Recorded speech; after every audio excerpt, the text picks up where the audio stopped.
Hey guys, WorldsPlayground here. Thanks for tuning in. Today I'm going to be doing a video about 2012 Doomsday. And it's basically going to be a video me giving you guys my insight, my opinion, you know, what I think's going to happen, what I don't think's going to happen. You know, the whole lowdown on Doomsday. So I might as well just jump into it, you know. So right now I want to be talking about Nibiru. I'm sure a lot of you already know of the few different theories about how the world will end. One is Nibiru, the other is the sun aligning with the solar system, which is going to kill us all. Others is meteorites going to hit the earth and kill us. Another ice age is going to happen. Our poles are going to shift. You know, there's so many different theories out there. Well, I'm going to focus on one at a time and talk about it as fast as I can because I want to keep this as one video. I don't want to make part 1, part 2, part 3 because it's just an inconvenience for you guys. It's good to go to one video and get the information you need. So, let's talk about Nibiru.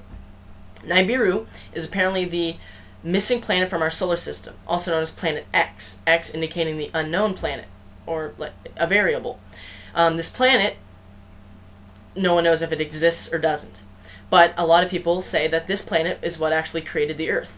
Apparently way back when the Earth, also known as Tiamat, came in contact with this other planet, Planet X, Nibiru, which formed the Earth. I think that's a little bull because I don't understand how our planet could be hit by another planet and still be circular.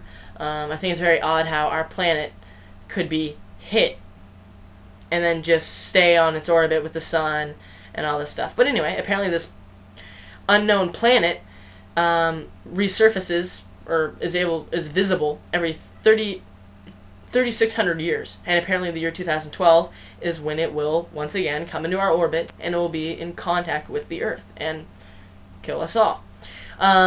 Whether or not the planet actually hits us, it should give off meteorites, which are big enough to cause quite a large amount of damage to our Earth. But I don't believe this planet exists whatsoever, especially due to the fact that it is the Planet X, the unknown planet. No one knows anything about it. It's just in the talks. It might have been passed down from generation to generation about this planet existing. Could have easily been a very large meteorite, because it's also known as the Red Planet. And, you know, that sounds a lot like, you know, maybe a huge meteorite that was seen thousands of years ago that was passed down by word of mouth. If you think about it, anything that crosses our atmosphere burns up, which would make it look red, I suppose, red and flaming, which would definitely fit the description of what this planet is. So I just think Nibiru is a load of bull. I don't think it exists whatsoever. Especially if it was going to be here in 3 years, I think we've already be able to see it. Amateur and professional astronomers are able to locate comets over 5 years away and determine whether or not they're going to be in anywhere near the Earth's collision or direction, if they're going to be able to hit us, come close to us, a whole bunch of stuff like that. And that's amateur and professional astronomers. I'm sure unofficial records of professional astronomers are able to locate comets 10 years away, or maybe even 50 years away. But that, like I said, that's hypothetically speaking. So anyway, if this planet exists, we should be able to already see it.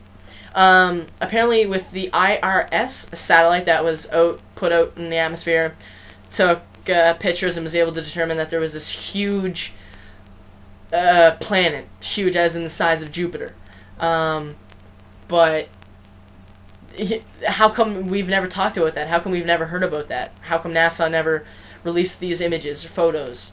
You know, how come they didn't explore it enough? Some people say why they're so quick to try to find life on Mars is to see if it's inhabitable by us, so we'd be able to live on there in case this planet came in contact with Earth, which is what I guess they're saying will happen in 2012. But some people say that NASA doesn't want to tell us that we are going to be in collision with this planet. But I'm sure out of the thousands of people that work for these companies or corporations, I'm sure one of the thousands of people will be like, I think someone should know about this. And they will go out and someone will find out, and then someone else will find out, and then it will just start spreading like wildfire about this whole big, huge planet gonna hit Earth. NASA wouldn't be able to hide that from the public. It'd almost be impossible unless they started kill every person that knew about it. It'd be virtually impossible to keep from the public. So I just don't think that that's even a question. I'm sorry, I might actually lose power here. I'm in the middle of a tropical storm, hurricane, whatever, and the power's flickering. My power in my room actually just went out about an hour or two ago. But anyway, moving on. That whole Nibiru thing I think is a load of bull. You guys can leave me comments about this. I'm trying to think about every point, every opinion, everything I could find out about it, but I think I've already said my piece. So let's move on to the whole alignment. First off, every 26,000 years, the Earth and the Sun are in complete alignment. As I'm sure a lot of you know, that we have our own magnetic pole. So does the we have our magnetic pole, I guess you'd call it, but our north and south poles.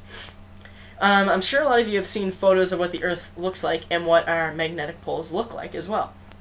The Earth, which I'll say is this bottle cap, our magnetic poles go like this.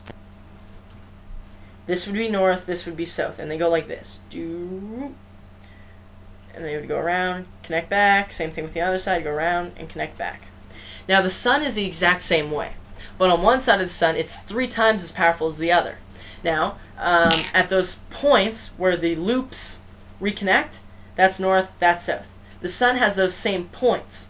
Now, both the Earth and the Sun will be in complete alignment that way, which happens every 26,000 years, which is a huge coincidence, especially considering it's supposed to happen between the year 2010 and the year 2016. Yeah, so that is a huge coincidence, but just because that we're going to be in line, there is no reason to panic, because there's no reason that anything will change. A lot of people are saying that the north and south poles will shift, but I'm sure, well, maybe some of you already know this, but every 71 years, our north and south pole shift a degree. Over time, this happens. If it happened a lot quicker, maybe in a year, I'm sure we might start to notice some things which we'd categorize as global warming. But I can't think of anything that would be able to cause an alarm with anyone on this planet. The other thing with this whole alignment is the galactic equator. It's the midway line of the Milky Way. It's basically what divides our galaxy into 2 hemispheres. That line will be also aligned with the Sun and the Earth. Other people say that because we'll be aligned, there's a certain spot on the Sun that is constantly emitting certain solar rays and radiation, which will be able to come in Earth. Will be able to pass through the Earth's atmosphere because it's at its weak points, and the Earth's at its strong points. But that has not been scientifically proven. There's nothing to back that up. That might be someone's idea that they just thought of throwing out there to have more panic ensuing. So that's another thing that you can stop thinking about. There's no reason why, because the Earth and the Sun are aligned, that anything bad should happen. It is a huge coincidence, however. Maybe the Mayans actually knew that would happen. They actually thought that because the Earth and the Sun were aligned way back then, it was the beginning of a new life. Which is why they might think that when it happens again, it could be the end of it. Which is understandable why they think that, now is when it'll be the end of life, because it's recurring. So anyway, the Earth is aligned with the Sun every December 21st, the winter solstice. So there's no reason to be alarmed. Nothing's happened then. I don't think anything will happen now. I'm trying to really cut this short. I'm going to leave it at this. If you guys have any comments that you want to leave, just leave them. I'll try to answer them. I'll try to make another video about 2012. Maybe get in a little bit more in depth. But as it stands right now, I don't think anything's going to happen for the points I've given. I would love to go in more detail with them, but I'm short for time. The research that I've done, has been all online based, so there's some, you gotta give me a little bit of leeway there. Some of the information I've read could have been false. So anyway, I gotta leave it at this. Thank you guys for watching. Please rate 5-star, subscribe, and leave me some personal messages, questions, comments, all this stuff. Alright, you guys, thanks, and see you later.